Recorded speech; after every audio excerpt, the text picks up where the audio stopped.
दोस्तों आज गुल्ली बुल्ली थिएटर में मूवी देखने के लिए बाहर गए हैं और उन्होंने घर की रखवाली करने के लिए शॉन को घर में बिठाया है। लेकिन शॉन कब से अकेला बैठा बैठा बोर हो रहा है। शॉन को बाहर बैठ के बहुत ज्यादा ठंड लग रही है। तभी वहां पर रॉड आ जाता है। रॉड को इतने रात को देखकर शॉन को थोड़ी सी घबराहट महसूस हो रही है। रॉड, तुम इतने रात को यहाँ पर क्या कर रहे हो? तुम्हारा कोई जरूरी काम था क्या? हाँ शॉन, मेरा बहुत ज्यादा जरूरी काम है गुल्ली बुल्ली से। मुझे बताओ वो लोग कहाँ हैं, जल्दी बताओ। अरे इतनी जल्दी क्या है यार, सब्र तो रखो। देखो शॉन, मेरे पास सब्र और वक्त दोनों नहीं है, तो अपनी बकवास बंद करो और बताओ वो दोनों गुल्ली बुल्ली कहाँ है। अबे इतना भड़क क्यों रहा है यार तू? देखो शॉन, मेरे पास ये बताने का वक्त नहीं है यार, कहाँ है वो दोनों। अरे मेरे यार, मुझे बोलने का मौका तो दो। कुछ भी बोलने नहीं दे रहे तुम। गुल्ली और बुल्ली तो घर पे है ही नहीं यार। मैं भी तुम्हारी तरह ही ऐसे आया था, फिर उनका कॉल आया और फिर मुझे पता चला कि वो लोग थिएटर में मूवी देखने के लिए गए हैं। क्या?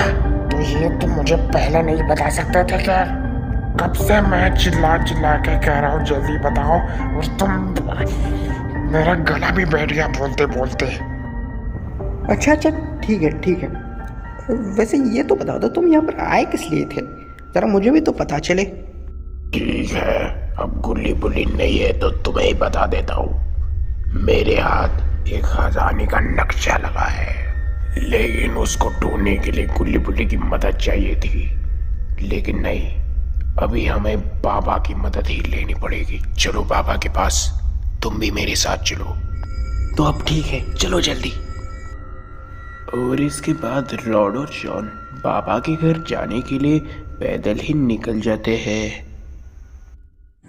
और दोस्तों यहाँ पर बाबा घर के बाहर ही बैठे हुए होते हैं, क्योंकि कल रात को उनके घर के सामने कोई एक पत्थर फेंक के गया। तभी वहाँ पर शॉन और रॉड भी आ जाते हैं। शॉन और रॉड के आते ही बाबा थोड़े हैरान हो जाते हैं। शॉन, रॉड, आज तो अकेले ही आ गए। गुल्ली बुल्ली कहाँ है? बाबा वो दोनों थिएटर में मूवी देखने के लिए गए हैं, इस वजह से हम लोग अकेले ही आ गए। वैसे इतने रात को आया हो, कोई जरूरी काम था क्या? बताओ मुझे। हाँ बाबा, हमें एक खजाने का नक्शा मिला है और हम लोग उस खजाने को आपके बिना नहीं ढूंढ सकते। फिर तो तुमने बहुत सही किया, क्योंकि मेरे पास वैसे भी कोई काम नहीं था, तो थोड़ा टाइम पास भी हो जाएगा। बताओ कहाँ जाना है? एविल नन के ग्रेवयार्ड में। हम लोग वहाँ पर पैदल नहीं पहुँच सकते, हम लोग उड़ के जाएंगे। तुम लोग जरा अपने पीछे तो देखो।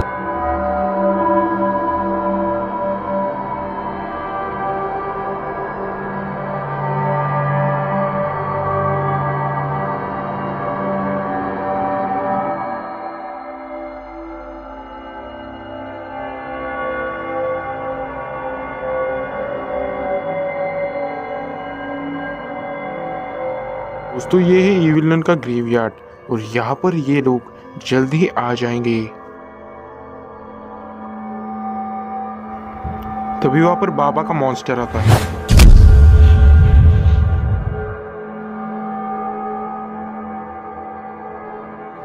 इस मॉन्स्टर के ऊपर ये तीनों बैठे हैं और फिर ये तीनों ईविल नन के ग्रेवयार्ड को गौर से देखने लगते हैं और आपस में बात करने लगते हैं। रॉड, जल्दी खजाने का नक्शा बाहर निकालो। लगता है खजाने का नक्शा मैं घर पे ही भूल गया। अबे तू पागल है क्या? हमको क्यों लेके आए फिर यहाँ पर? कोई बात नहीं, मुझे नक्शा याद है। ठीक है, बताओ जल्दी अभी। बता दो, पहले अंदर तो चलो। ठीक है, इस बार तुम्हें माफ कर रहा हूँ, लेकिन अगर अगली बार ऐसा कुछ हुआ तो तुम्हारी खैर नहीं। तुम सोच भी नहीं सकते क्या होगा तुम्हारे साथ। हाँ, आप उसकी चिंता मत करो, दोबारा ऐसा कुछ नहीं होगा। तो चलिए अंदर चले। और फिर ये सब लोग कुछ देर बातें कर लेने के बाद अंदर चलने लगते हैं। लेकिन इनको पता नहीं कि अंदर जाने के बाद ये लोग कितनी बड़ी मुसीबत में फंसने वाले हैं।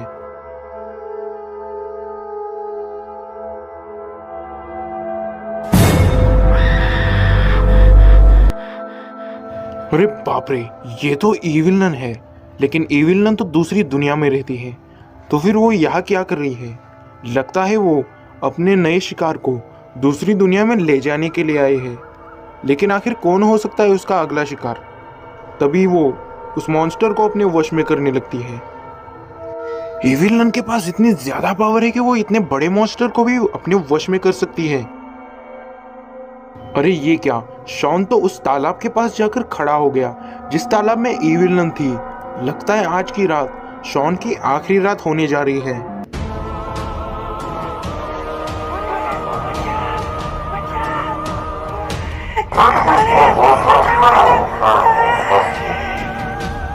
अरे ये क्या, इविल नन तो शॉन को लेकर दूसरी दुनिया में चली गई। ये सब देख के तो रॉड का सिर ही चकरा गया, क्योंकि रॉड ने ये सब पहली बार देखा था और उसको ये भी पता है कि दूसरी दुनिया में जो भी जाता है वो वापस नहीं आ पाता। तभी रॉड के दिमाग में ये आइडिया आता है कि क्यों ना वो भी उसके अंदर चले जाए। लेकिन तभी दूसरी दुनिया का रास्ता बंद हो जाता है। अब सब कुछ खत्म हो चुका है। अब हम लोग कुछ नहीं कर सकते, सब खत्म।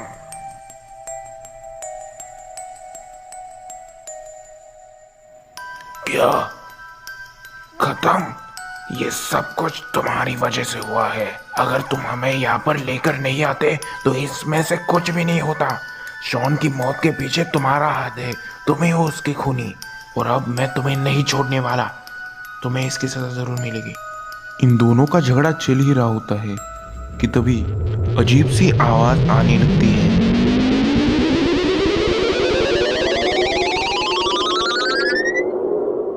और फिर वहां पर अचानक से दूसरी दुनिया का रास्ता खुल जाता है। बाबा और रॉड दोनों हैरान रह जाते हैं कि आखिर ये रास्ता अपने आप कैसे खुल गया, जबकि ये तो बंद हो चुका था। फिर ये दोनों, बाबा और रॉड, उस रास्ते के अंदर चले जाते हैं और वो रास्ता बंद हो जाता है।